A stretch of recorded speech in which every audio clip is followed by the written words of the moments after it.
Bismillahirrahmanirrahim.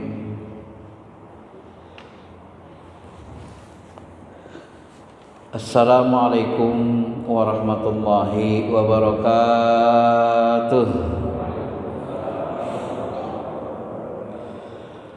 Alhamdulillahi wahdah la syarikalah wa anna Muhammadan abduhu wa rasuluh. Allahumma salli ala habibina syafi'ina Muhammadin wa ala alihi wa sahbihi ajma'in. Amma ba'd, Bapak Ibu yang dirahmati Allah, mari sama-sama kita mensyukuri nikmat Allah. Kita luangkan waktu kita untuk mengkaji ilmu agama. Mudah-mudahan Allah lapangkan dada kita, yasrah lahu sadrahu lil Islam. Allah lapangkan dada kita untuk menerima atau mengenali ilmu-ilmu agama, dan Allah jadikan ilmu agama ini sebagai cahaya penuntun kita, dan dibantu kita mengamalkannya sehingga kita bisa mendapatkan kebaikan, kemuliaan baik di dunia maupun di akhirat. Amin amin ya rabbal alamin. Bapak Ibu yang dirahmati Allah Subhanahu wa taala, tema yang kita bahas adalah bagaimana cara kita belajar ilmu agama supaya jangan sesat. Ini kita kaji dengan rumus-rumus yang disebutkan dalam Al-Quran dan hadis. Dan ini sebenarnya ilmu pengantar sebelum kita mau mengikuti majelis taklim, mau belajar ilmu agama. Ini bisa jadi pegangan, pedoman. Nah, supaya kita tidak tersesat, ilmu agama ini disepakati ulama, sumbernya adalah Al-Quran, hadis atau sunnah dan ijma'. Jadi kalau ada pemahaman-pemahaman yang bertentangan dengan Al-Quran, pemahaman yang bertentangan dengan hadis-hadis sahih mutawatir, ijma' ulama, ini pertanda pemahaman itu sesat, tidak usah diikuti. Kenapa begitu? Karena Nabi mengatakan, taraktu fikum amrayni lan tadillu ma tamassaktum bihima, kitab Allah wa sunnat rasulih. Aku tinggalkan kepada kalian dua hal. Kalau kamu pegang, pasti kamu tidak akan sesat selama-lamanya. Lan tadillu, kamu tidak akan sesat selama-lamanya. Ma tamassaktum bihima, kalau kamu berpegang tamassak. Ya, apa itu? Kitab Allah, Al-Quran, wa sunnat rasulih, sunnah Rasul, hadis-hadis Nabi kita Muhammad SAW. Maka sebenarnya kalau kita ragu dengan sesuatu pemahaman baru, boleh ditanya, itu dalilnya apa? Ada enggak dalam Quran, ada enggak dalam hadis? Atau minimal sesuai enggak, tidak bertentangan enggak dengan Al-Quran dan hadis? Nah, karena kita ragu dengan pemahaman seperti itu. Nah, sesuatu yang kita ragukan itu tak boleh kita ikuti, apalagi sudah yakin kita bertentangan. Ya. Ini yang pertama. Kemudian hadis lain, hadis sama-sama sahih juga ini, hadis surah Ahmad. Inni qad taraktu fikum ma an akhadtum bihi lan tadillu ba'di saqalain. Aku tinggalkan kepada kalian dua perkara, kalau kamu pegang dia, kalau kamu ambil sebagai pegangan, kamu tidak akan sesat selama-lamanya. Apa itu? As-saqalain itu dua tali, dua pegangan yang kokoh itu. Yang pertama kata Nabi adalah kitab Allah, Al-Quran. Ya. Hablum mamdudun minas sama, tali panjang dari langit. Nabi membahasakannya begitu. Ini adalah tali kita untuk pegangan kita untuk sampai ke Allah. Yang kedua adalah wa itrati ahli baiti, yaitu ahli baitku. Ini jarang-jarang diungkapkan oleh sebagian orang. Ya. Keduanya ini tak akan terpisah sampai melewati telagaku. Artinya yang paling paham tentang Nabi, sikap Nabi, watak Nabi, kepribadian Nabi itu adalah ahli bait, keluarga. Maka pemahaman-pemahaman yang diutamakan itu terhadap Al-Quran dan Sunnah nanti adalah pemahaman ahli bait. Tapi harus kita batasi. Batasnya bagaimana?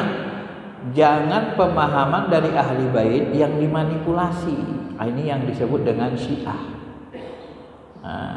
Sulitnya di situ. Maka di Syiah ini karena terjadi dulu banyak pemalsuan hadis, faktor politik, orang Syiah ini banyak memalsukan hadis untuk membela kubunya. Disebutnya dari ahli bait padahal tidak begitu. Ya. Termasuk nanti pengkafiran Abu Bakar, pengkafiran Utsman. Ini pendapat yang melenceng. Ya, tak usah kita ikuti. Bahkan terakhir-terakhir ini kita lihat Khomeini pun sudah melarang jangan ikuti pendapat-pendapat Syiah yang ekstrim seperti itu. Ini ada kemajuan, artinya ada keinginan kelihatan Syiah itu mau berubah, kan begitu. Ya, kalau nanti mereka tidak mencaci Abu Bakar, Umar, ini mungkin nanti Islam bisa bersatu. Tapi kalau mereka terus mencela, dan kita akan sulit bersatu dengan mereka. Maka nanti pemahaman-pemahaman ahli bait dari kanal Ahlus Sunnah wal Jamaah itu bisa kita utamakan daripada ulama-ulama yang dia tidak dari kalangan ahli bait. Kalau bertentangan, ya, kalau tidak, dua-duanya tentu menjadi hal yang menjadi pegangan. Karena itulah Nabi SAW mengatakan, "Man qala fil Qur'an bi ra'yihi falyatabawwa maq'adahu minan nar." Siapa yang menafsirkan Quran dengan akalnya semata-mata, siap-siaplah masuk neraka. Kenapa? Beragama ini tidak bisa pakai akal semata-mata. Ya, kalau bisa pakai akal semata-mata, nggak perlu turun wahyu, nggak perlu ada nabi dan rasul. Ya. Turunnya Al-Quran, turunnya diutusnya nabi dan rasul, itu menunjukkan agama itu wahyu dari Allah. Ya. Maka nanti Bapak Ibu yang dirahmati Allah, sebahagian umat Islam ini, ya, saya temukan juga di lapangan, banyak pemahaman-pemahaman yang aneh sekarang, tambah banyak, ada terus. Kita perhatikan. Terakhir saya menemukan ada sebuah aliran kesucian namanya. Aliran kesucian ini mereka mengharamkan daging binatang yang halal, daging sapi, daging kambing. Bagi mereka kalau kita tidak makan daging itu, ya, kita akan menjadi suci bersih. Tapi orang-orang yang makan daging itu dianggap kotor. Alasannya akal-akalan, unik. Alasannya apa? Karena daging itu tempat darah. Darah itu tidak bisa dipisahkan dengan daging. Jadi kalau kita makan daging sama makan darah, maka menjadi makan darah itu haram. Maka kita tidak akan bisa suci. Nah, benarkah ini? Ini seperti benar, tapi akal-akalan. Akal-akalannya di mana? Kalau sekiranya daging kambing itu dianggap haram, kenapa Nabi Ibrahim alaihissalam disuruh motong Ismail lalu digantikan kambing? Bahkan dalam riwayat dia menyembelih 300 kambing, digantikan Allah Ta'ala. Dan kurban itu menjadi sesuatu yang sangat dianjurkan, sunnah makan. Alasan mereka darah gak bisa dipisah dengan daging. Padahal ulama besar Wahbah Juhaimi mengatakan, wal hikmatu minadz-dzibhi. Salah satu hikmah kenapa disuruh kita memotong binatang, menyembelih hewan, mura'ah sihhatil insan al-amah, untuk menjaga kesehatan manusia secara umum dan menolak daf'id dirar, untuk menolak kemudaratan anan jisim terhadap jasad. Bagaimana cara menolaknya? Bifaslid dam adil lahmi wa tadhhir minad dam. Bagaimana cara menolak kerusakan? Makan darah itu makan penyakit. Dengan sembelih itu maka terpisahlah darah dengan daging. Makanya kita nyembelih itu ditajamkan. Begitu tajamkan, potong lehernya, sudah lepas. Lehernya itu kan terpotong, maka keluarlah darahnya. Oh, banyak-banyak. Kita biarin sampai habis. Itulah hikmah sembelih. Jadi menyembelih itu untuk memisahkan daging sama darah. Salah satu hikmahnya. Makanya kalau hewan mati tidak disembelih menjadi haram bangkai, karena darahnya nyatu di daging. Loh, sudah tahu kita ilmunya begini, sudah disepakati, sudah nyata dalam Al-Quran dan hadis, Al-Quran Sunnah bahwa binatang sembelihan itu halal, kok masih dibilang haram? Kok kita menganggap lebih suci dengan mengharamkan itu, tidak makan daging sembelihan? Siapa yang lebih suci dari Nabi Muhammad? Akhirnya saya temukan aliran kebatinan kesucian. Mereka nyebut aliran kesucian, bab kesucian. Ini sesat ini, Pak. Ya. Kenapa? Karena Al-Quran dan hadis sudah nyata-nyata. Kalau bahasa hukumnya pikirnya muhkamat. Muhkamat itu sudah jelas, tegas.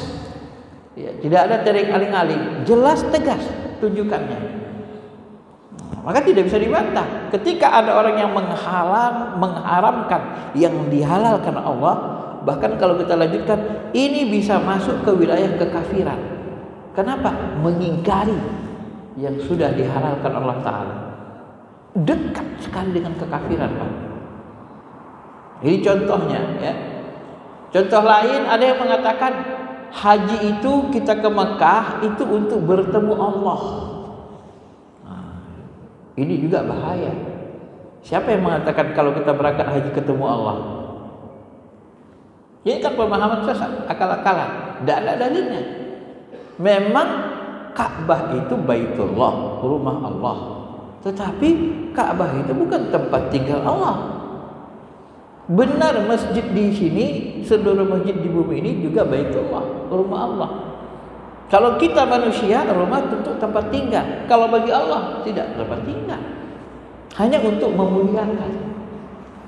Sama dengan aras. Aras itu bukan tempat tinggal, itu adalah sejenis Baitullah, tempat yang paling mulia di alam Jabarut namanya. Bukan tempat tinggal jat. Kalau jatnya itu muhitum bikulli syai', meliputi segalanya. Ya, tak terjangkau dengan akal kita. Kalau bahasa Nabi pi'ama. Pi'ama itu al-khala, di kekosongan murni, di balik ruang kosong ini ada jatnya yang tak bisa kita pandang, tak bisa kita jangkau, dihijab oleh berbagai macam cahaya. Nah, yang ketiga ada lagi mengatakan semua tanah sama-sama suci, bukan hanya tanah haram. Tanah haram dianggap suci karena faktor sejarah saja.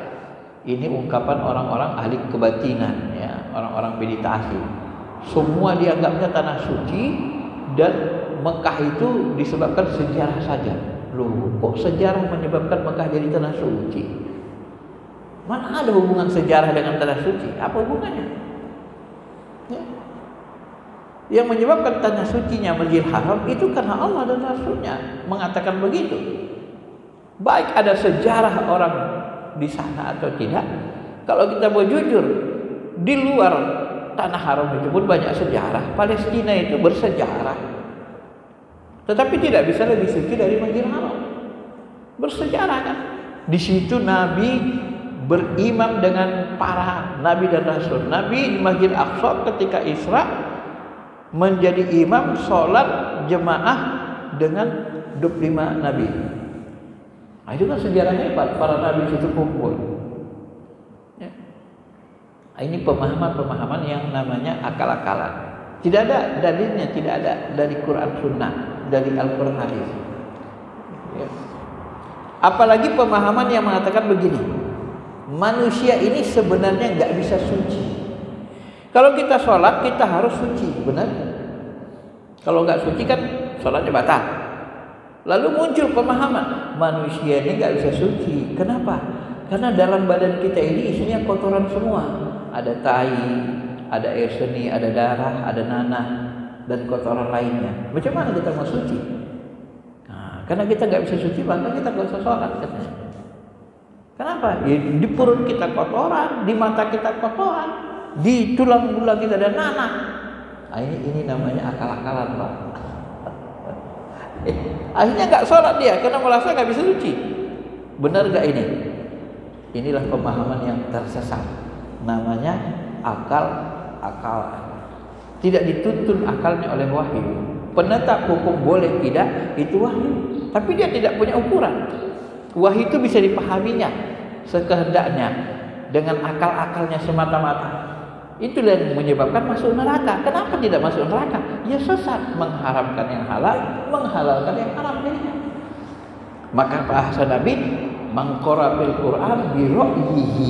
Siapa yang bicara Quran dengan akal-akalan, akal semata-mata, falyatabawwa maq'adahu minan nar. Siap-siap masuk neraka. Bapak Ibu yang dirahmati Allah Subhanahu wa taala. Nah, ini yang pertama. Jadi ilmu agama itu sumbernya Al-Qur'an, Sunnah, Al-Qur'an, hadis, ijma. Jadi kalau bertentangan dengan ini kemungkinan besar sesat. Apalagi bertentangan dengan ijma, pemahaman ulama yang disepakati terhadap ayat dan hadis. Ya. Ada dalilnya bahasa lainnya. Nah, sesudah ada dalilnya, apalagi yang harus kita perhatikan? Dalil itu harus dipahami dengan ilmu. Nah, kalau tadi harus ada dalilnya, tapi dalil yang ada itu harus juga dipahami dengan ilmu. Makanya Allah Subhanahu wa taala mencela kita beramal enggak pakai ilmu. Wala taqfu ma laisa laka bihi ilmin. Jangan kau mengikuti yang kau tak punya ilmu tentangnya. Jadi kita dicela. Kenapa? Karena beramal enggak punya ilmu tentang itu, mengikuti yang kita enggak ada ilmunya. Kalau enggak ada ilmunya jangan ikuti. Jangan diikuti. Kenapa? Karena pertanggungjawabannya tidak ada. Inna sam'a wal basara wal fu'ad kullu ulaika kana anhu mas'ula. Pendengaran, penglihatan, hati diminta pertanggungjawabannya. Kenapa kamu lakukan ini? Di hari hisab kita ditanya, kenapa kamu melakukan ini? Kita nggak tahu. Aku ikut-ikutan syukuran aja, nggak bisa. Kita ditendang. Tapi kenapa kamu melakukan ini? Ya Allah, saya membaca kitab dari guru saya, kata guru saya begini-begini. Guru saya katanya membaca kitab dari Imam Syafi'i begini-begini. Imam Syafi'i nantilah tuh riwayat itu namanya bersanad, tadi ada sanadnya. Sampai ke Rasulullah. Selesai, kita lepas. Karena beramal dengan ilmu. Tapi kalau kita beramal nggak pakai ilmu, hanya ikut-ikutan saja, ini bisa bahayakan juga. Ya. Makanya dalil itu dipahami pakai ilmu, jangan pakai dengkul bahasa lainnya. Maka ketika hadis yang tadi, syarah hadis yang tadi, siapa yang bicara dengan Quran bi ra'yihi, dengan akalnya semata-mata hendaklah masuk neraka. Ibnu Taimiyah dalam usul tafsirnya mengatakan yang dimaksud memahami Quran dengan akal semata-mata adalah bi ghairi ilmin. Nah, ini lanjutannya. Enggak pakai ilmu. Bagaimana memahami Al-Quran enggak pakai ilmu? Nah, nanti kita kasih contohnya.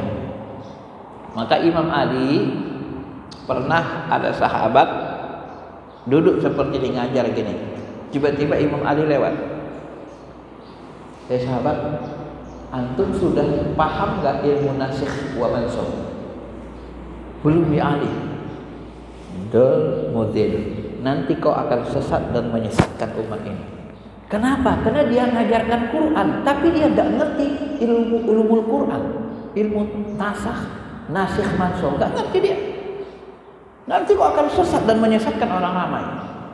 Maka Bapak Ibu, bedakan dakwah tabligh dengan majelis ilmu, majelis taklim. Kalau dakwah tabligh, apa yang kita tahu yang baik itu dakwah untuk yang disepakati. Yuk kita ke masjid, jangan main judi, itu haram. Ini udah disepakati. Puasa Ramadan yuk kita sahur bersama yuk. Nah ini disepakati. Mengajak yang baik-baik disepakati, ini dakwah namanya. Ini tugas semua. Tapi kalau membahas ilmu, jangan coba-coba. Kalau tidak ulama, tidak ahli, ini akan menghancurkan nanti agama kita. Makanya di Syiah itu, coba lihat di Iran, ada nggak mereka debat tentang agama itu? Chaos seperti Indonesia. Nggak ada perang pemahaman mereka. Kenapa? Karena yang mengeluarkan fatwa ada wilayah Paki, ada ulamanya. Nggak sembarang orang mengasih hukum berfatwa. Kalau kita di Indonesia kan bebas. Baru belajar 3 bulan udah nyebut itu haram, itu bid'ah, itu sesat. Nggak bisa begitu. Nggak bisa ini, Pak. Apalagi sampai mengklaim-klaim gitu kan. Harus mumpuni. Wilayah Paki itu belajar agamanya 40 tahun. Baru bisa jadi wilayah Paki, masuk ke situ. Dari ulama. Maka kalau mengajar ini tugas ulama. Kalau dakwah, tugas semua. Tapi dakwah itu tidak boleh dalam hal khilafiyah. Maka kata Syekh Ali Jum'ah, dakwah itu, tabligh itu tidak boleh berdakwah untuk khilafiyah. Yang khilafiyah nggak boleh dakwahkan. Kenapa? Nanti orang kita paksa ngajak satu mazhab, dia beda pemazhabnya, pemahamannya khilafiyah itu nggak bisa kita paksa orang dalam khilafiyah. Maka bentrok, chaos. Ya. Bapak Ibu yang dirahmati Allah. Maka ketika kita mau memahami Quran, kita harus paham ulumul Quran. Ilmu yang berkaitan dengan ayat itu. Ayat apa yang kita bahas? Tentang hukum. Harus paham kita fikih, usul fikih. Ayat apa yang kita bahas? Akidah. Harus paham kita ilmu akidah Ahlussunnah wal Jamaah. Tidak semata-mata terjemah. Ya, kerusakan kita itu begitu. Belum paham ilmunya, dipahami hadis secara terjemah, akhirnya sesat. Contoh, ini kita contohkan. Memahami ayat dengan terjemah, tidak pakai ilmu. Allah itu dalam Quran disebut Allah itu punya wajah. Ainama tuwallu fasamma wajhullah. Kemudian dalam ayat lain, dalam hadis juga disebut kilta yadayhi yamin. Allah itu punya tangan. Yadullah fawqa aydihim, dan tangan Allah itu kilta. Dua-duanya tangan Allah itu tangan kanan. Ya. Kemudian Allah punya kaki. Dalam hadis Sahih Bukhari disebut hatta yada'a qadamahu. Allah letakkan kakinya di neraka, lalu neraka mengatakan qutun. Jadi Allah punya wajah, kemudian punya tangan dua-duanya tangan kanan, dan punya kaki. Ini kalau dipahami nggak pakai ilmu, maka kita akan sesat, jadi mujassimah namanya, menjisimkan Tuhan. Ya. Ini kalau nggak pakai ilmu memahaminya, ya sesat. Macam mana nggak pakai ilmu? Ya kita menganggap Allah punya dua tangan kanan, punya wajah, punya kaki. Berarti Allah itu sama dong seperti makhluk. Bedanya cuma dua tangannya kanan dua-dua. Ya sama dengan makhluk. Maka dalam pikiran kita sama. Berjasad Tuhan itu berjisim. Kata Imam Syafi'i apa? La tukaffiru ahlal kiblat illal mujassimah. Jangan kafirkan ahli kiblat yang menyembah Allah kecuali orang yang mujassimah, menganggap Allah itu punya jisim, punya fisik. Fisik itu apa? Wajah, tangan, kaki. Itu kan fisik. Maka Imam Asy'ari, maka saya sebut tadi, pakai ilmu membahasnya. Bagaimana membahasnya? Pertama pakai ulumul Quran. Maksudnya bagaimana? Ini ayat-ayat mutasyabihat. Nah, baca bab ulumul Quran, bab muhkamat wa mutasyabihat. Muhkamat jelas tegas sharih, dalilnya, tunjukannya, maknanya tak bisa dibantah. Tak bisa ditakwil, tak perlu. Mutasyabihat apa? Mutasyabihat itu dua. Ayat yang hanya Allah mengetahuinya, satu. Atau ayat yang terjemahnya berbeda dengan maksudnya. Nah, coba pahami baik-baik, ini ilmunya. Ayat yang hanya Allah mengetahuinya, alif lam mim mutasyabih. Apa artinya? Wallahu a'lam bimuradi. Hanya Allah yang tahu. Jelas? Hanya Allah yang tahu. Kalau diyakini, oh alif lam mim itu artinya alif lam mim, Memang alif lam mim kasih lam mim. Enggak bisa. Itu mutasyabihat. Enggak sama dengan terjemahnya, hanya Allah yang tahu. Yang kedua, ayat yang terjemahnya berbeda dengan maksudnya. Terjemahnya apa? Wajah. Ibtigha'a wajhillah, mengharapkan wajah Allah. Apa arti wajah itu? Terjemahnya wajah. Maksudnya mengharapkan ridho Allah. Karena maksudnya berbeda, maka dia ditakwil. Maka cara membaca ayat-ayat Quran tentang muhkam mutasyabih ini, la ya'lamu ta'wilahu illallah. Tidak ada yang mengetahui takwilnya kecuali Allah. Satu. Cara membaca kedua, la ya'lamu ta'wilahu illallah warrasikhuna fil ilmi.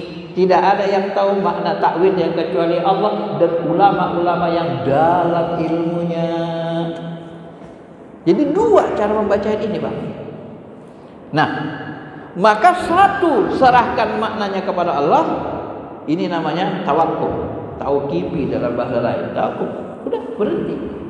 Maka Imam Malik ketika ditanya, "Ya Imam, ma makna istawa alal arsy?" Allah bersemayam di atas arsy. Istawa alal arsy al-ma'lum. Was'alahu bid'ah. Istawa arsy maknanya sudah dimaklumi. Bertanya tentang itu bid'ah. Ini yang pertama. Tak usah debatkan. Serahkan maknanya kepada Allah. Tak tahu apa. Yang tahu Allah maknanya. Selesai. Kalau begini selamat. Ini salaf yang pertama. Ulama salaf yang kedua, takwil. Kalau kita mau mentakwil, ambil pendapat ulama-ulama rasikhuna fil ilmi, yang dalam ilmunya. Ma makna wajhullah, ibtigha'a wajhillah, mengharapkan wajah Allah. Qala Ibnu Abbas, wajhullah wa fadlullah, ridwan Allah. Yang dimaksud dengan wajhullah di sini adalah karunia Allah, ridha Allah. Jadi kita beramal mengharapkan ridha Allah. Ya. Kan nggak mungkin kita mengharapkan wajah Allah. Apa pernah kita sholat ditunjukkan Allah wajahnya sama kita? Hah? Kan ada orang, Pak, Allah itu punya sifat wajah, katanya. Mengingkari sifat wajah itu adalah kekafiran. Itu jelas-jelas dalam Quran. Sudah tahu itu ayat muhkam, ayat mutasyabihat. Kok bilang-bilang jelas muhkamat? Itu mutasyabihat, bukan muhkamat. Kalau muhkamat baru jelas, nyata, syar'i. Ini mutasyabihat. Nah, coba. Itu disebut mereka seperti itu, Pak. Karena dia memahaminya pakai terjemah, nggak pakai ilmu. Nggak dia ngerti ulumul Quran, bab muhkam mutasyabih. Ya. Tak dipahaminya. Nah, tak dipahaminya lagi ilmu akidah Ahlussunnah wal Jamaah. Bagaimana ilmu akidah Ahlussunnah wal Jamaah? Coba perhatikan akidah sifat Allah, sifat 20. Wujud, qidam, baqa, mukhallafatul hadis, qiyamu bi nafsi. Ada enggak di 20 sifat Allah ini sifat jisim, sifat fisik? Tangan, kaki, wajah, ada? Tidak ada. Karena tangan dan kaki itu sifat makhluk, sifat jisim. Bertangan, berkaki itu makhluk. Makanya maknanya beda dengan maksudnya. Itulah mutasyabihat. Imam Asy'ari tidak mau, di Ahlussunnah wal Jamaah tidak mau mengatakan Allah itu bertangan, berkaki. Kenapa? Karena dia sifat makhluk. Lalu mereka mengatakan, oh bukan begitu, Ustaz. Allah itu punya tangan, kaki, tapi tangan kakinya beda dengan tangan kaki Allah. Buya Yahya bilang apa? Apa bedanya dengan kita katakan kucing itu bertangan, berkaki, tapi tangan kaki kucing beda dengan tangan kaki manusia?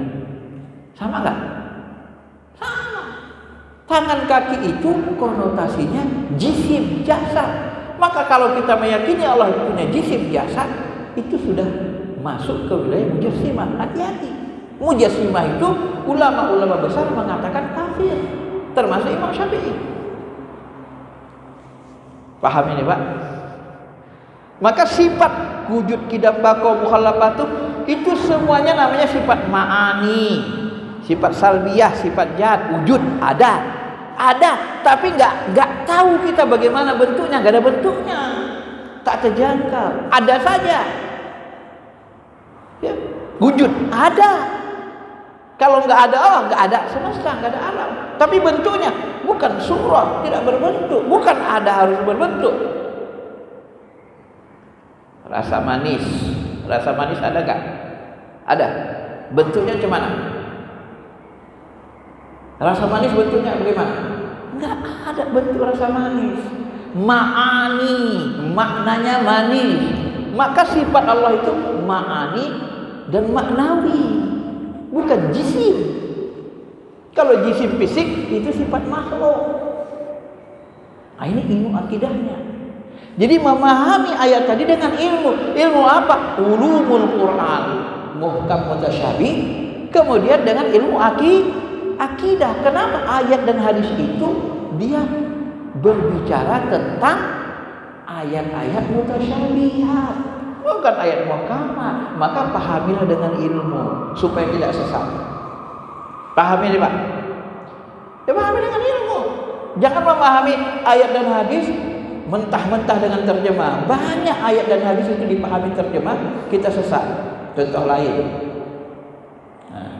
ada yang mengatakan walillahi 'alan nasi hijjul bait man istata'a ilaihi sabila, Al-Hajj 27. Bagi manusia wajib melaksanakan haji. Bagi manusia mereka berhaji. Walillahi 'alan nas hijjul bait. Bagi Allah, bagi manusia diwajibkan ke Allah berangkat haji. Ayat ini dipahami terjemah walillahi 'alan nas hijjul bait, maka seluruh manusia wajib melaksanakan haji. Kenapa ayat ini mengatakan nas lillahi? Ayat ini mengatakan manusia, seluruh manusia wajib melaksanakan haji. Benarkah? Benar enggak ini? Kok pada belum ditanya? Benar nggak semua orang melaksanakan haji? Wajib seluruh manusia. Nasrani, Kristen, Hindu, Buddha wajib melaksanakan haji. Wajib?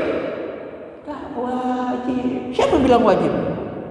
Karena memahami secara terjemah, nggak pakai ilmu fikih. Wong kafir ya nggak wajib dong.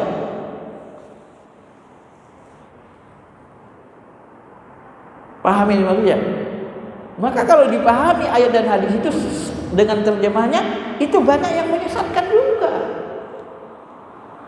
Nah, ini ada orang yang seperti gini ngomong di publik, di YouTube. Dia ahli meditasi, setannya bernyaman. Jadi makanya manusia itu wajib seluruh manusia wajib melaksanakan ibadah haji. Nah, coba dari mana dapatnya ilmu itu? Itu kan sesat. Kalau ibadah mah udah wajib bagi kita, rukun Islam itu kan salah satunya haji. Rukun Islam itu wajibnya bagi orang Islam, termasuk sholat. Ya. Bapak Ibu yang dirahmati Allah Subhanahu Wa Taala. Yang ketiga contohnya, man lam yahkum bima anzalallahu fa ulaika humul kafirun. Siapa berhukum dengan tidak hukum Allah maka dia kafir. Ini kalau nggak pakai ilmu juga bisa kafir, jadi teroris juga Pak. Berhenti kita lampu merah. Lampu merah berhenti. Itu hukum siapa? Hukum Allah atau hukum manusia? Hah? Hukum manusia. Kafir berhukum dengan hukum manusia. Itu bukan hukum Allah, itu berhenti lampu merah. Betul? Inilah orang yang memahami Al-Quran gak pakai ilmu. Ada yang gak begitu? Ada. Bahkan orang yang baru belajar hukum Islam banyak yang seperti itu. Itulah saya sebut tadi, belajar ilmu itu dengan ulama. Gak bisa kita menghukum baru sebulan 2 bulan belajar ilmu agama. Ya, harus ulama yang ahli hukum Islam baru bisa ngerti.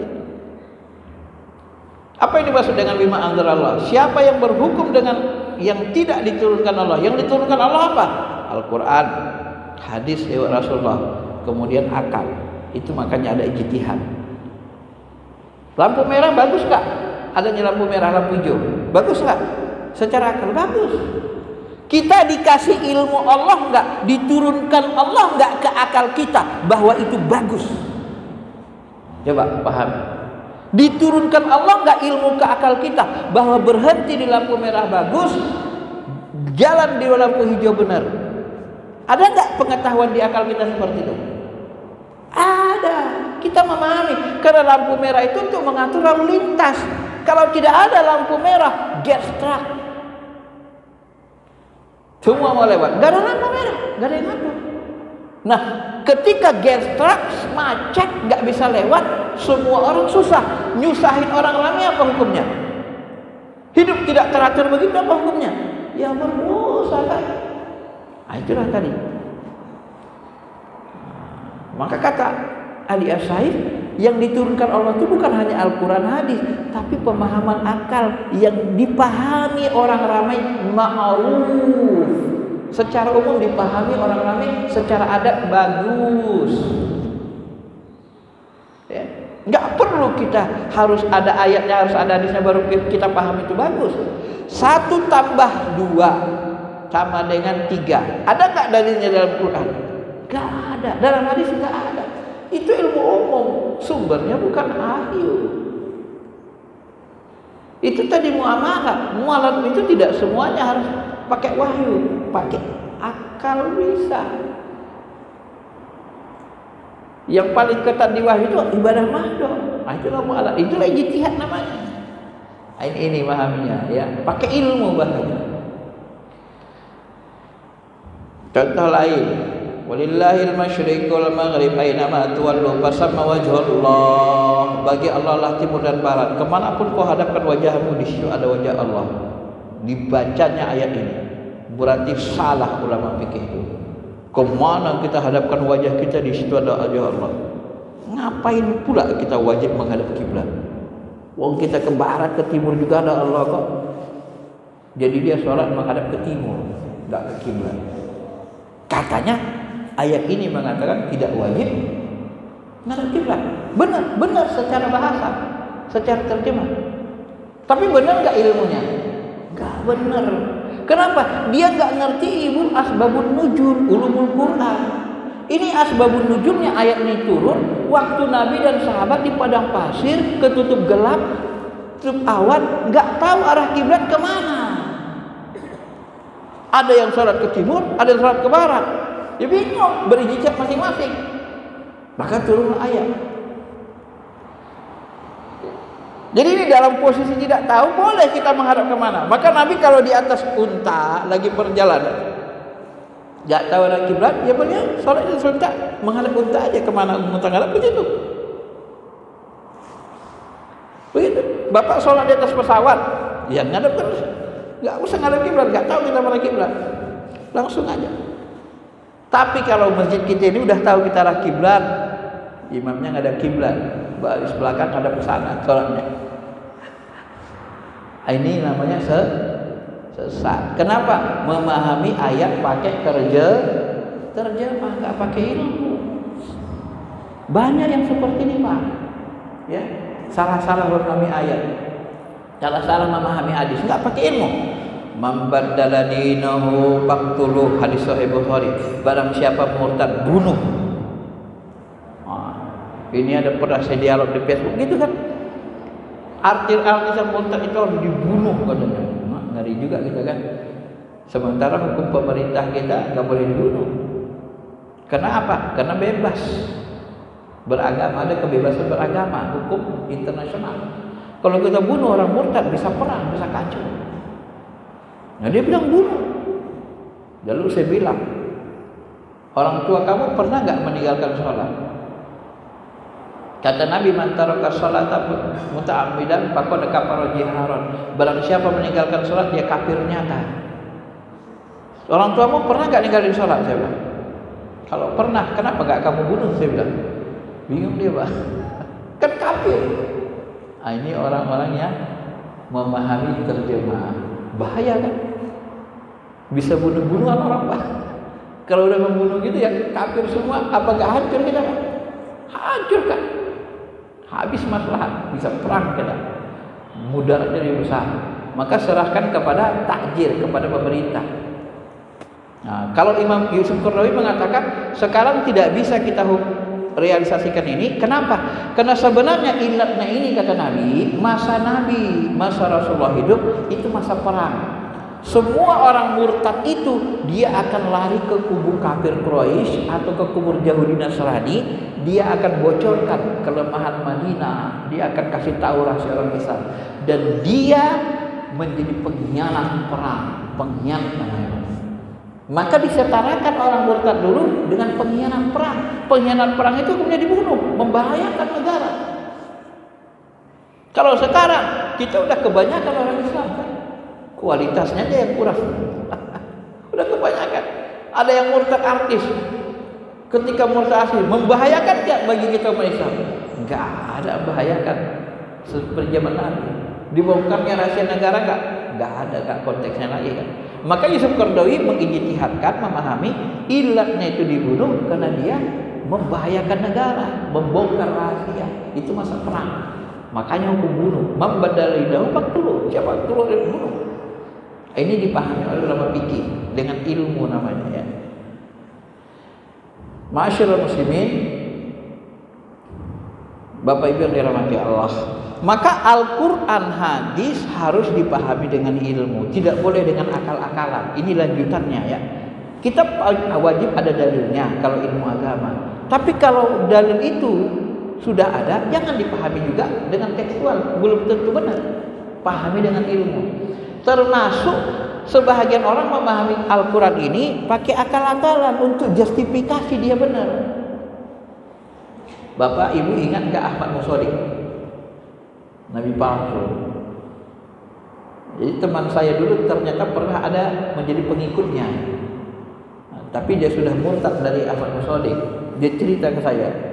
Apa katanya? Ustadz, dulu kami sebenarnya diajari Ahmad Musodik, dia itu Nabi, Rasul, ada dalilnya katanya. Apa dia bilang? Nah inilah dibacakannya kepada kami. Ya. Dibacakannya lah surah As-Saff ayat 6. Idz qala Isa ibn Maryam ya bani Israil inni rasulun minkum musaddiqan lima baina yadayya minat Taurat wa mubasysyiran bi rasulin bi rasulin ya'ti min ba'dihi ismuhu Ahmad.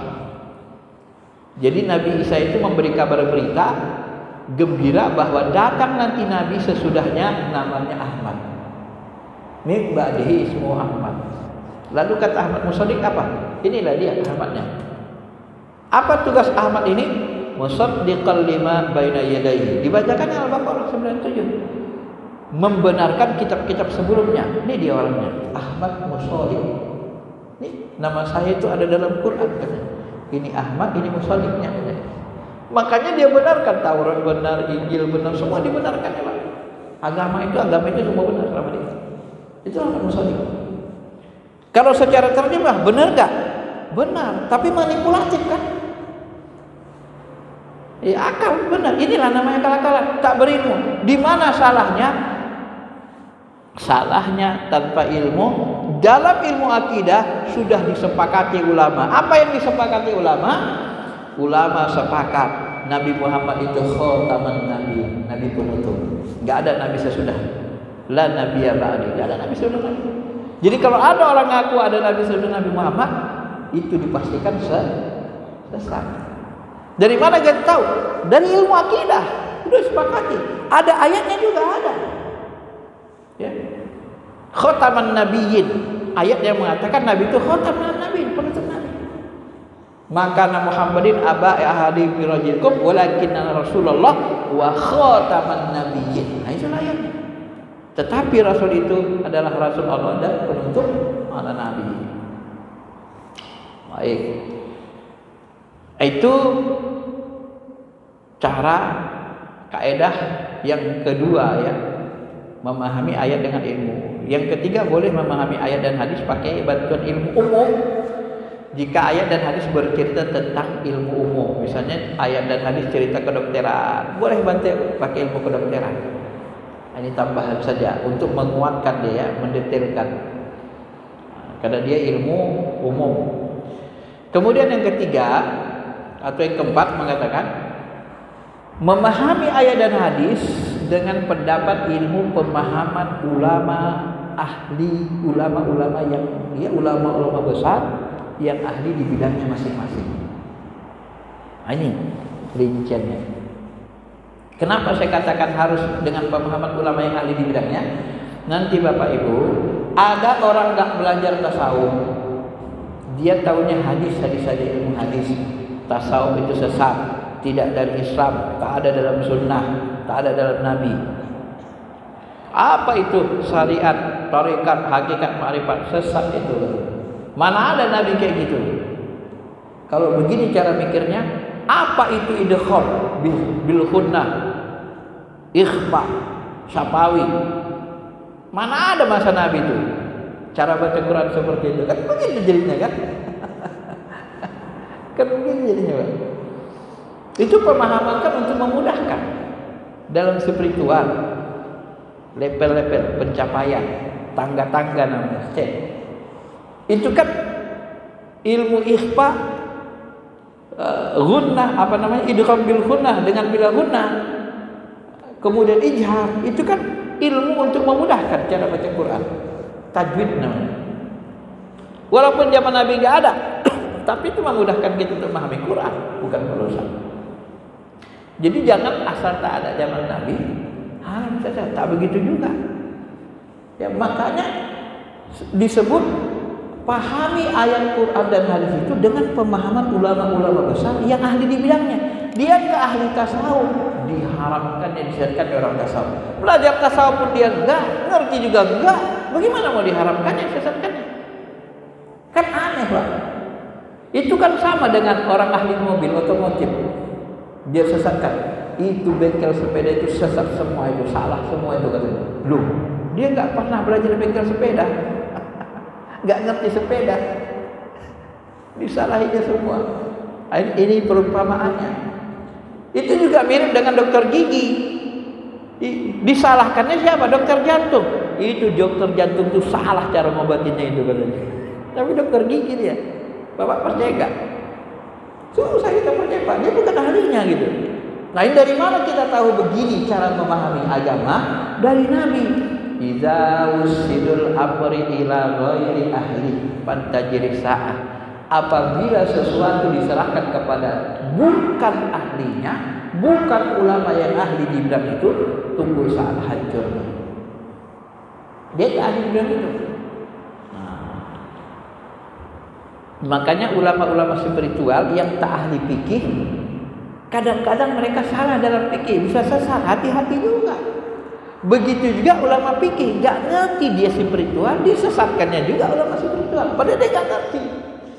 Ini yang harus belen, harus hati-hati kita mandangnya ya. Apalagi sekarang kan banyak orang yang belajar hadis, nggak ngerti fikih, usul fikih, sesat semua. Akhirnya ulama fikih disesatinya semua. Asal tidak sesuai, tidak ada contohkan Nabi, sesat. Pokoknya asal tak dicontohkan Nabi tentang ibadah makhluk, akidah, sesat. Lah, siapa bilang Nabi itu mencontohkan tauhid menjadi 3 uluhiyah? Ada nggak tauhid uluhiyah? Tauhid ubudiyah, tauhid asma wa sifat. Mana ada begitu zaman Nabi sahabat? Seperti yang diklasifikasi Mu'tazilah. Akhirnya memukul diri sendiri nanti, tidak bisa diikuti ya. Maka serahkan kepada ulama yang ahli di bidangnya. Kalau kita mau memahami fikih, makanya dalam Al-Sunnah kan gini Pak. Kalau kita mau memahami ilmu fikih ada 4 macam. Memahami akidah, ilmu akidah ada Imam Asy'ari, Imam Maturidi. Kalau kita memahami ilmu tasawuf ada Syekh Abdul Qadir Jilani, Al-Ghazali, ya. Ada Ibnu Arabi, ada nanti Ibnu Junaidi dan seterusnya. Ada ulama ahlinya masing-masing. Nah, kalau orang tidak belajar begini banyak ilmu, luas ilmu, dia akan bilang apa-apaan tuh, akidahnya Asy'ari, mazhabnya Syafi'i, fikihnya Syafi'i, tasawufnya Imam Ghazali. Loh, kok jadi 3 begitu? Kok enggak Imam Syafi'i semua katanya? Karena dia nggak paham cara spesialisasi ilmu, keahlian ilmu. Kenapa kita ikut Imam Syafi'i? Karena dia ahli fikih. Maka fikihnya kita ikut. Dia enggak nulis tentang akidah bukunya. Kenapa kita ikut Imam Asy'ari? Karena Imam Asy'ari nulis akidah. Di sejarah-sejarah dia yang menang melawan ahli bid'ah dalam akidah. Data sejarah. Kenapa kita ikut Al-Ghazali, Syekh Burjani? Karena mereka ulama spiritual yang ahli dalam bidang tasawuf, tarekat, dan mereka lurus, diakui keilmuannya, diakui karamahnya. Tapi orang yang tidak belajar semua ilmu ini, dia bingung, kok bisa begini? Kayak mencele-mencele rasanya. Pak, Bu, ini sama dengan begini. Kalau Bapak mau belajar tata negara, ilmu tata negara, belajar dengan Yusril Hijab. Kalau mau belajar tentang buat pesawat, sayap pesawat, saintek, belajar dengan Habibie. Misalnya dia masih hidup. Benar nggak itu? Benar nggak? Benar kan? Yang salah itu Bapak belajar agama fikih dengan Habibie, belajar tata negara dengan Habibie, Yusril Hijab ditinggal. Benar nggak itu? Salah. Karena Habibie bukan ahlinya. Dia tidak ahli semua. Paham ini Pak? Ini namanya profesionalisme. Ini harus diingat. Sama kayak Bapak. Bapak anaknya demam, sakit, bawa ke dokter anak atau ke dokter jantung? Nah, kalau anak sakit bawa ke dokter anak atau ke jantung? Dokter anak. Sakit gigi bawa kemana? Dokter gigi. Jangan kita kayak orang yang nggak ngerti spesialisasi ilmu. Oh, itu dokter, Bapak kan dokter. Masa Bapak nggak bisa mengobati sakit gigi? Bapak kan dokter. Iya, saya dokter hewan bukan dokter gigi gitu. Sakit gigi dibawa ke dokter hewan. Kita cocok ini Pak. Ini perumpamaan yang harus dipahami ya. Belajar agama pun gitu.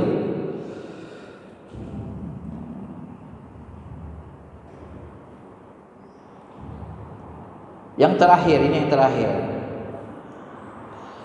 Kita pilih ulama-ulama besar yang ahli di bidangnya, tentu karena kita Ahlus Sunnah wal Jamaah, pilih ulama-ulama yang Ahlus Sunnah wal Jamaah. Itu pegang besar. Karena nanti ada perbedaan. Misalnya dalam Syiah itu kan ada beda. Dalam memahami surah An-Nisa, famastamta'tum bihi minhunna. Orang-orang Syiah mengatakan ini dalil nikah mut'ah. Maka mereka menghalalkan mut'ah. Ulama Aswaja mengatakan tidak. Itu bukan nikah mut'ah tafsirnya. Itu nikah permanen. Muslimin ghairu musafihin famastamta'tum bihi minhunna fa'atuhunna ujurahunna. Nah, kalau kamu sudah istimta, kata orang Syiah, kalau kamu mau mut'ah, bayar maharnya. Oh, enggak, kata ulama Aswaja enggak, ini bukan dalil nikah mut'ah. Ini dalil muhsinin ghairu musafihin. Ini nikah permanen. Wajib membayar mahar bagi orang yang mau menikah. Nah, ini beda. Yang mana kita pilih? Yang kita pilih Aswaja. Walaupun sama-sama ulama besar, tapi yang akidahnya sama dengan kita. Nah, ini cara yang terakhir. Ya, ini runtunnya kita pahami dari ilmu agama dan berdasarkan juga pengalaman saya belajar. Runtun seperti itu. Baik, saya kira itu saja. Sudah 50 menit lebih penjelasannya. Kalau ada yang mau tanya silakan.